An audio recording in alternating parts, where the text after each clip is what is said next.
అబద్ధాలనే అందమైన భాషలో చెప్పేందుకు తెలంగాణ గవర్నర్ జిష్ణుదేవ్ వర్మ ప్రయత్నించారని బీఆర్ఎస్ ఎమ్మెల్సీ కవిత విమర్శించారు. ఈ సమావేశాల్లోనే ప్రభుత్వ వైఫల్యాన్ని ఎండగడతామని ఆమె స్పష్టం చేశారు.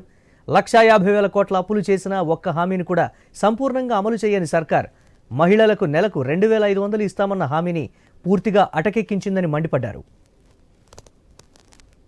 గవర్నర్ గారి ప్రసంగంలో మరి కొత్తదనం ఏం లేకుండా కనీసం మరి గాంధీ కుటుంబం తెలంగాణలో ఎన్నికల సందర్భంగా వచ్చి ఇచ్చినటువంటి హామీల మీద ఒక్క మాట కూడా లేకుండా వాటి ఇంప్లిమెంటేషన్ ఎట్లా చేస్తారో చెప్పకుండా అబద్దాలనే మళ్లీ అందమైన భాషలో చెప్పేటటువంటి ప్రయత్నం చేయడం జరిగింది. దీన్ని మేమంతా కూడా తీవ్రంగా అక్కడ కూడా నిరసన వ్యక్తం చేసినాం. తర్వాత కూడా ప్రజాక్షేత్రంలో ఇప్పుడు రానున్నటువంటి బడ్జెట్ సమావేశాల్లో కూడా వారిని తప్పకుండా ఎండగడతాం. గవర్నర్ గారి ప్రసంగం తెలంగాణలో కాంగ్రెస్ ప్రభుత్వం విఫలమవుతున్న నేపథ్యంలో గాంధీ కుటుంబం బాధ్యత తీసుకోవాలని సూచించారు ఆమె.